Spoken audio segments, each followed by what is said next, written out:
spotlight is on North Carolina. Election officials there are reminding voters in the Tar Heel state that if their absentee ballot got lost or damaged by Hurricane Helene, they can get a new one shipped wherever they may be staying in the meantime. This is one of the many modifications that may be coming as people there deal with ongoing power outages. Election officials are working hard right now to ensure everyone who wants to vote is able to. But history shows when disaster strikes, voter turnout falls. Here now is Kay Wildt, president of the North Carolina Federation of Republican Women.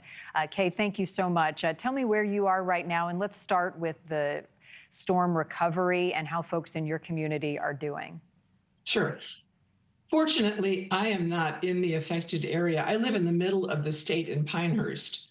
But I have spoken daily with our members who do live in the mountain region, and the stories that they tell me are heartbreaking.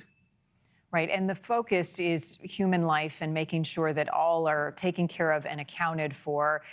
Secondary to that is voting access, but that's going to be a big concern that people who want to vote may have trouble to in the weeks ahead. What is your organization doing to outreach to people? Well, we're doing several things, one of which we're trying to get the information out. Our Board of Elections is working to try to make modifications to help people. Our legislature is also working. And for us, the Republican women, we are actually writing letters to 87,000 people across North Carolina, urging those who have not normally voted to please get out and vote. Part of the reason is that in the mountain region, we have 292,000 Democrats, but they are outnumbered by 480,000 Republicans and 490,000 unaffiliates. So for those of us who care about the election, it's really important that we make sure that our voters can vote.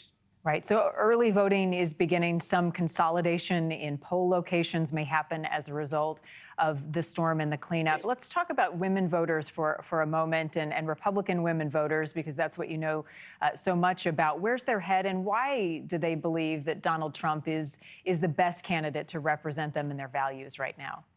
Well, Donald Trump to us represents several things. First of all, we have a track record of his 4-year administration, but we have real enemies in this world, and Donald Trump represents strength that we have not seen in the current administration. And it's strength, frankly, that causes the tipping point in conflicts around the world. And we want that strength for our families, both abroad and here at home, because we know that the mass illegal immigration or unlawful immigration across the border has brought enemies to our nation. Immigration is an issue, as you bring up, but so is the situation in the Middle East. How does that factor in to women voters right now in your state, Kay? Well, of course, today is the 1-year anniversary of the horrible, horrible tragedy in the Middle East, in Israel. We do not want our sons and daughters to be shedding blood in the Middle East. We don't want anyone's sons and daughters. Donald Trump with the Abraham Accords, and of course they weren't perfect, but they were a step in resolving the international problems that we have. And his strength is what I was referring to. That is what we need for leadership. Some of Kamala Harris's messaging on women's rights and reproductive rights has resonated, particularly among young voters. How are you seeing that reflected among young Republican voters in your state? Young Republican women voters are very much pro-life. We understand that there are times when a family's in crisis, when a woman doesn't know where to turn, but we urge them to stop and figure out ways that they can resolve whatever problems they have and not have abortions if possible. We understand rape and incest in the life of the mother, naturally. But we are very much pro-life, and we feel that our young women are that way too. Thank you for watching. Go to newsnationnow.com to find NewsNation on your television provider. And don't forget to click the red subscribe button below to get more of NewsNation's fact-driven, unbiased coverage.